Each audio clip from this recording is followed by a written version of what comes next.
Welcome to this course on self-knowledge. In today's session, we'll explore a crucial topic: drugs and alcohol.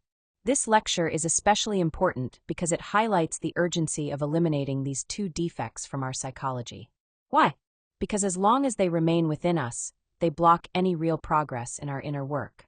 It's essential to understand that, whether in small or large ways, we all carry these defects.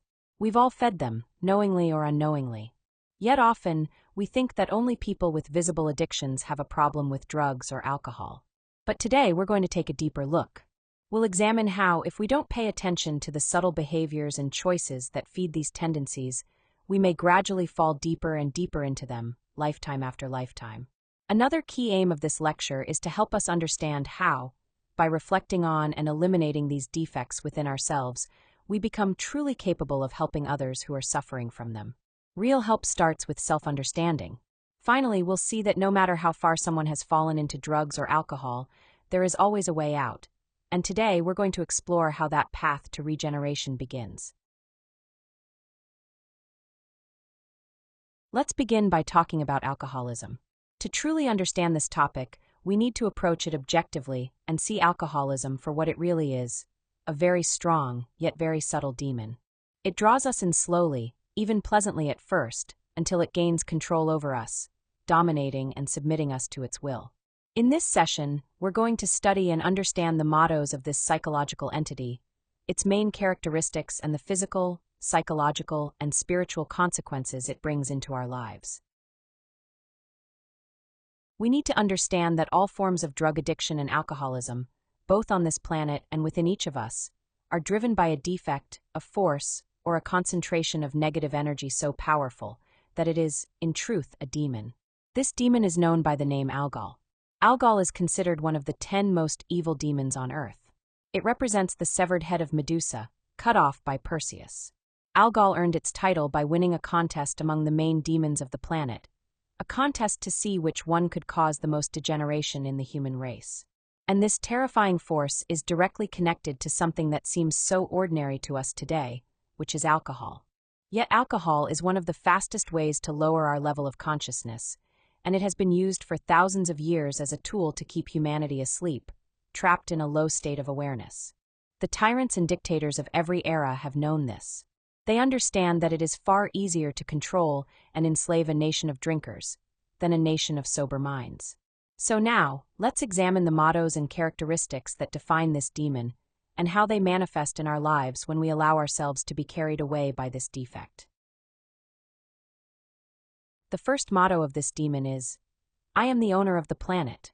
And we can easily see that alcoholism is one of the main causes of the most heinous accidents and crimes happening around the world. Yet, at the same time, alcohol is freely available everywhere. Absolutely all of us, in one way or another, frequently find ourselves in situations that invite us to drink. Alcohol is present at social gatherings, business meetings, birthday parties, meals, and generally, whenever we think of relaxing, having fun, or disconnecting. So we can see how slowly and seductively this demon has taken control of the planet. At this point, it's rare to find someone who doesn't drink at all, even if only a little. And even young people and children are being exposed to the temptation of alcohol and drugs at earlier and earlier ages. Another of its mottos is, "I am the thief of the solar atoms." This is because both alcohol and drugs rot our sexual creative energy, transforming its solar atoms into involutionary lunar atoms. And this makes any real progress in inner work absolutely impossible. Another motto is, "I am the father of corruption and misfortune." And this is completely true. Any sense of ethics or morality weakens and becomes distorted after just a few drinks. We also know that the #1 cause of car accidents is driving under the influence of alcohol or drugs. Another motto is, "I am the father of degeneration and vice." And this one reveals something very subtle, a common trap, the illusion of control. We often believe that those who fall into addiction are weak, but that we are not. And so, we allow ourselves to consume just a little, and then a little more. Little by little, we start to like it, and without realizing it, we incorporate alcohol more and more into our lives. Because the process is so gradual, we often don't notice that we're drinking too often, until it feels completely normal. But what happens then? As we've seen in other conferences, we live many lives as human beings. And every time our physical body dies, our psychological defects, which have trapped 97% of our essence, do not die. They return with us in the next life, to express themselves again, to keep growing stronger, and to enslave us even more. This is why we must stop and eliminate these defects, no matter how much or how little we consume. It doesn't matter if we think we can control it. When it comes to alcohol and drugs, there can be no compromise, no negotiation. We must eliminate them completely and radically. Another of its mottos is, "I am the destroyer of homes." And sadly, this is something we see far too often. Domestic violence is frequently fueled by alcohol and drug use. This defect brings out the cruelest parts of a person, capable of harming, even killing, the very ones they claim to love the most. It is essential to reflect on the consequences of this defect, so we can clearly see that it truly is the cause of misery and ruin. As another of its mottos says, it poisons our reason until it ends up destroying us. Now, let's look at some of the characteristics of this demon. One of them is that it lubricates the wheel of samsara. As I explained before, when we first created these defects, we generated a recurrence. And in each existence at the same age, or sometimes even earlier, the defect will manifest again. Each time we give in to the desire to consume, the defect grows stronger. Each time, it dominates us more, enslaves us more, and destroys us faster. It pushes us toward an earlier death. If we consider that we have a maximum of 108 human existences to achieve self-realization in one cycle, and we do not eliminate this defect, then what happens? If in one existence we die because of it at the age of 50, then in the next life, we get hooked even earlier. We consume more, and we don't even reach the age of 50, maybe we die at 40. Then in the next life, it's 35. So, existence after existence, our lives become shorter, and our opportunity to awaken the consciousness is wasted faster and faster. Another characteristic is that it insinuates itself everywhere, always tempting. We must begin to observe and become aware of how alcohol is absolutely everywhere. Even at a children's party, there's alcohol for the adults. This gives kids the message from a very young age that drinking is normal and even desirable, something they should look forward to doing when they grow up. If we reflect on our own experience, we'll see that the curiosity to try alcohol was planted early on, simply by watching adults drink and have fun, without any awareness of the consequences. But alcohol doesn't just appear in vulgar or obvious forms. It can also disguise itself as something refined and diplomatic. We may feel sophisticated when drinking expensive liquors, enjoying a good wine, or tasting some fine whiskey.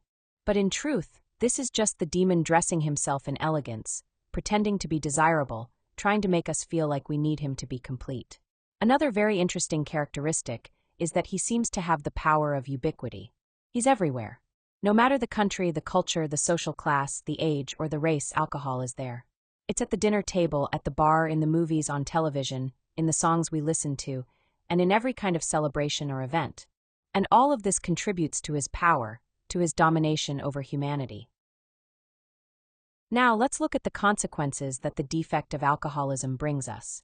Beyond the physical and psychological damage that is already well known, how it destroys the liver, the esophagus, and the pancreas, how it harms the sexual organs and causes impotence, congenital malformations, and loss of concentration, we need to focus on the spiritual consequences because these are far less familiar.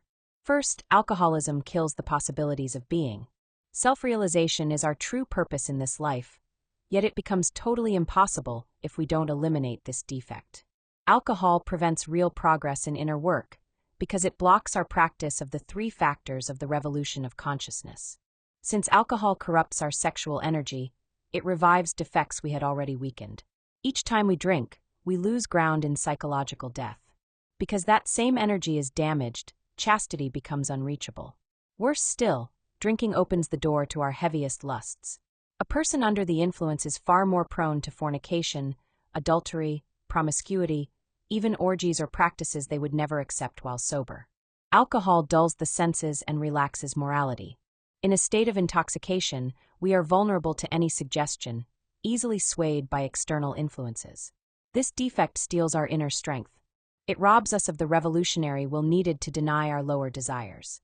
Under its influence, we fall into ill will, giving way to every temptation. It also stimulates fantasy. The drinker stops seeing life objectively. They ignore the consequences of their actions and chase momentary pleasure, blind to how it ruins and shortens their life and shuts down their chance for spiritual growth. Alcoholism breeds irresponsibility and noncompliance. It weakens our ethical sense, destroys the human side of us, and drags us down toward animal behavior. To regain sensitivity, and to control our own mind and emotions, we must purify ourselves and work deeply on our being. Remember, pleasure always carries pain in its wake.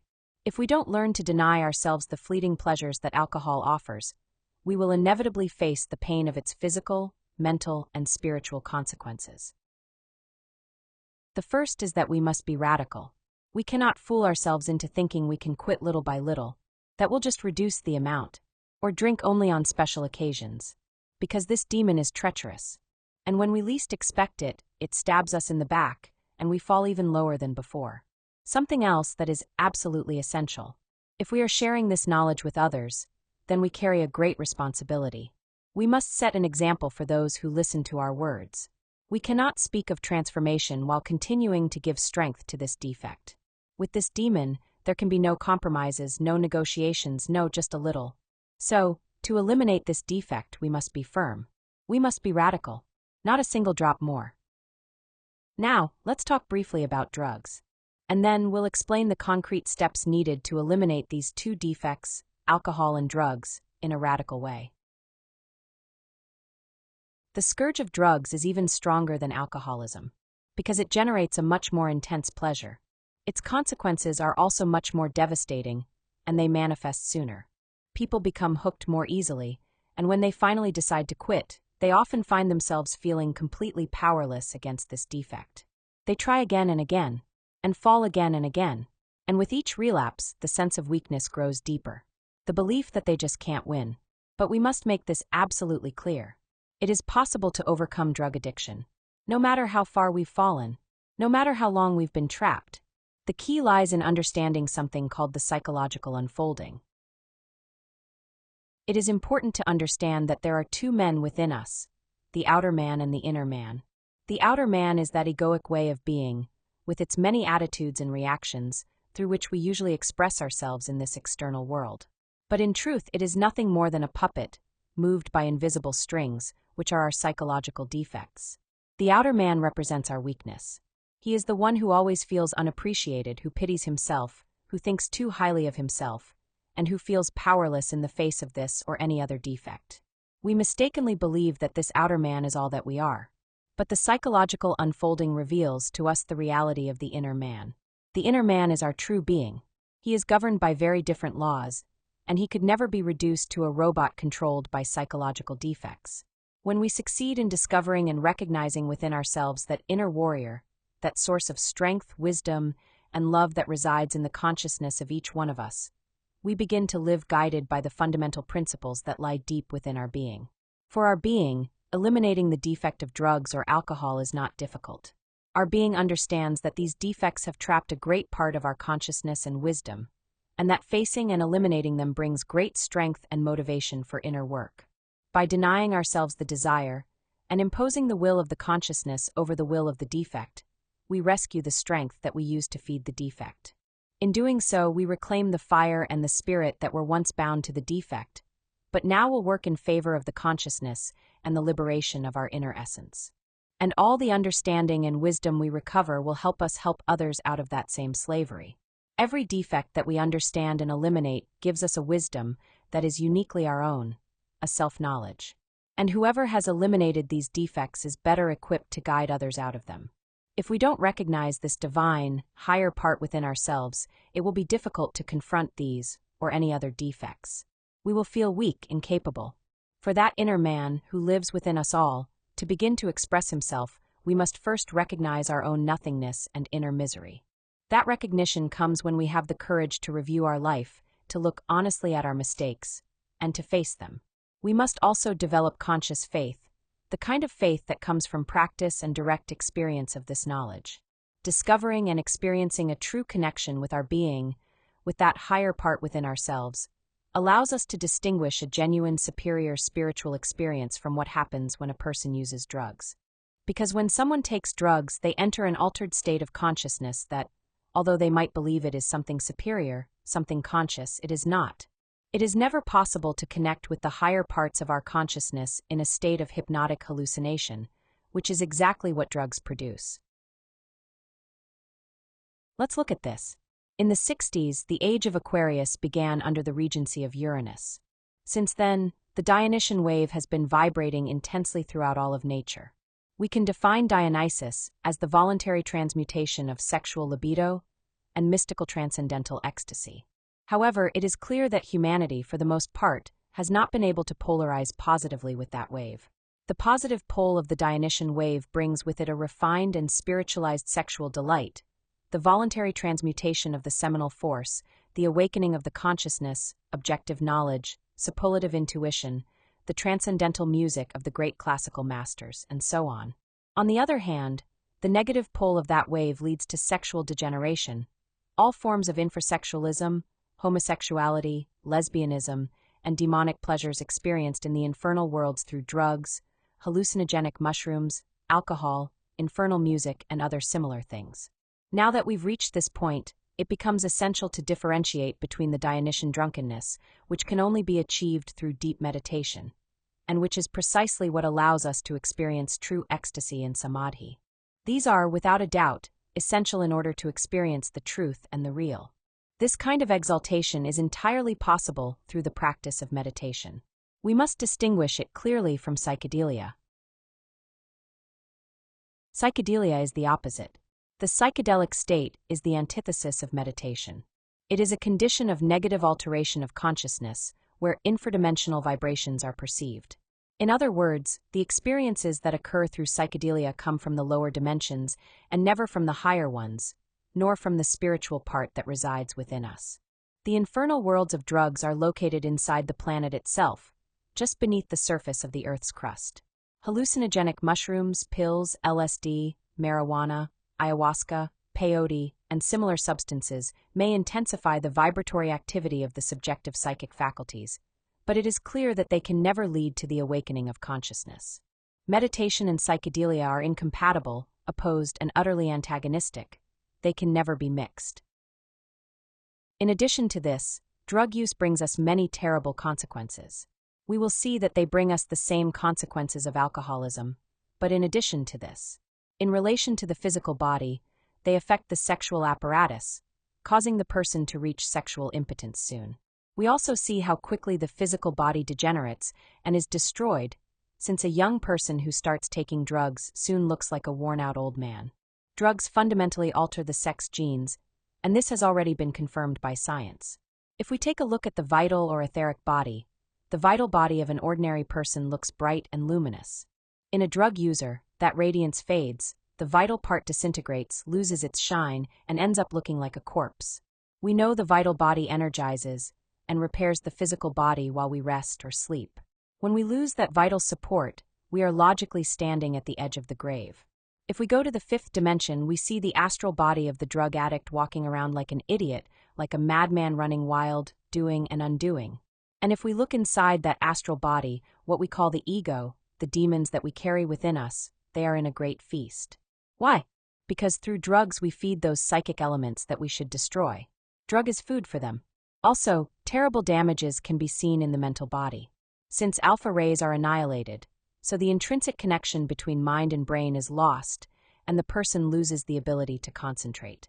If we examine the brain of a drug addict, we can see the brain tissue of the mental body completely destroyed.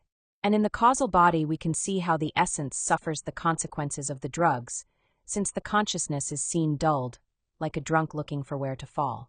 Here we can see not only the three-dimensional damage, but the internal damage that drugs cause to a person who is dedicated to its consumption. That is serious. Since we have widely seen the characteristics and consequences of these two defects, let's see how we can eliminate them. The first step to eliminate these defects is to have the desire and the courage to do it. It is impossible to force someone who doesn't want to give up the habit to quit. So, in order for someone really remove these defects in a definitive way, they must feel the desire to change, the desire to work on themselves, and to achieve their own self-realization. Then, if the person is interested in changing and getting out of the situation they are in, they should start by self-observing in order to discover in themselves each of the desires and emotions that are related to alcohol or drugs. Let's remember that self-observation is to always direct our attention towards ourselves to discover the defects that want to manifest in us. So, the person must self-observe each desire that these defects make them feel.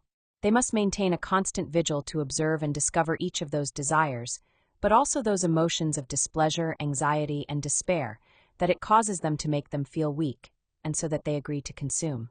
They must also observe each of the justifications for drinking or using drugs, such as, "This is the last time. One more and that's it." Or, "I'm only going to accompany that person, but I'm not going to drink or consume."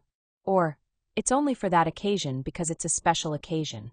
Those or any of the thousands of justifications with which the defect can speak to our minds so that we give up and feed it should be eliminated. And they must also observe each of the acts of ill will to do what the defect wants. We must stay alert to constantly observe all this. And for each one of the discoveries that they make through self-observation, they should beg their particular Divine Mother to eliminate the detail, the desire, the sensation, or the thought in relation to these defects that is having at that moment. We are going to refuse to do the will of the defect. And if we refuse to please the defect and do the process of psychological death every time the desire arises, in a relatively short time, we will begin to dominate that psychological defect. Now, if the person is too hooked, if he feels that the defect is too strong, he can do the practice of negotiation with the law, which we learned in the last conference, Laws of Karma and Dharma. And in this negotiation, he is going to ask that the defect be imprisoned, and he is going to commit himself to work on that defect with psychological death every day until it is eliminated. And he could also commit himself to help others, giving them this knowledge so that they can also free themselves. When the defect is internally imprisoned, it manifests itself in the person in a minimal portion so that they can work on it. And to the extent that they reflect, understand, eliminate, and refuse to do the will of the self, will gain more strength. Then another portion of the defect will be released, and then another, until it is completely eliminated. This practice is highly recommended to do in these cases. Another recommendation, and one that seems very important to me, is to get out of the circle of friends with whom we usually drink or use drugs. Since to eliminate this defect, we will need all our willpower, and if we continue frequenting the same places, and the same people with whom we use to consume, we will constantly be faced with temptation. At first, we might believe that we will be alone, but this is not real. By eliminating these defects, our level of being will rise, and therefore, by law of affinity, just as before we attracted drunkards and drug addicts around us, now we will attract people with a higher vibration. And something that helps a lot to detoxify the body and regenerate neurons are the practices of the dances of the dervishes and the energy sublimation practice. The dance of the dervishes are exercises that help us unload and detoxify the liver, as well as align the three brains. We will see that practice in later lectures. The energy sublimation is the practice that consists of covering the right nostril while inhaling, imagining how the energy rises from the right sexual gonad, as we see in the graph, up to the brain, and we exhale through the mouth. The left nostril is then covered, and as we inhale, the energy rises from the left gonad to the brain and is exhaled through the mouth, and this is repeated for a maximum of 10 minutes. To get the most out of these practices, it is good to do them in the early hours of the morning, since the air is purer. Hopefully we will have the facility to go out into an open space like a park and do it accompanied by someone. And as we recover, if we have a partner, it is important to start practicing sexual transmutation, to start regenerating the physical body with sexual energy, while working on psychological death, eliminating all those details that once enslaved us. Another thing that is very important is to understand that in general, the cause of one falling into vices is leisure. As the old saying goes, leisure is the mother of all vices. Therefore, it is important to occupy our time in constructive things. One of the ways to enter an unlimited occupation is the sacrifice for humanity. If the person who regenerating himself helps others to awaken their consciousness, by law of correspondence, he will have the right to be helped internally. And finally, something very important that we must do is meditate on these defects. So, we must invest part of our daily time in reflective meditation. Throughout the day we will be working with psychological death, eliminating desires, justifications, and ill will, thus denying ourselves to fall into the desires of the defect. And also, we will dedicate a few hours every day to reflect, to meditate on the different moments in our lives when these defects manifested in us. So, we will bring to meditation those scenes experienced with these defects to continue finding more of their details, and we can deepen on the defect by asking ourselves things like, how far has this defect led me? Be it alcoholism or drugs. How has it damaged my physical body? How has it damaged my relationship with my family, with my friends, with work, with other people in general? But above all, how has it damaged the relationship with my inner being, with my consciousness? Also, we must reflect on the number of psychological conflicts that the defect has brought us in this existence, and how it has influenced our degeneration. We are going to start reflecting on all these things in order to extract more and more details and eliminate them, and to arrive at more and more understandings, and have more strength to face these defects. When a person realizes all the damage it has caused him, how it has damaged his sexual apparatus, causing him impotence, how it has damaged his physical body, burned his brain cells, made him lose his partner, his family, etc., then that makes him have a deep need to eliminate those defects from his inner world. And let's remember that the important thing is to act in life according to the fundamental principles that we carry in the depths of the being. And this has been today's conference. I hope this information is useful for you. As always, I invite you to the next conference in which we will talk about the difference between the ego, the personality, and the essence. In that conference, you will learn to differentiate when in you is acting the ego, when the personality, and when could the essence manifest in you. And this will help you a lot to improve your self-observation capacity. Don't miss that interesting topic. Until next time.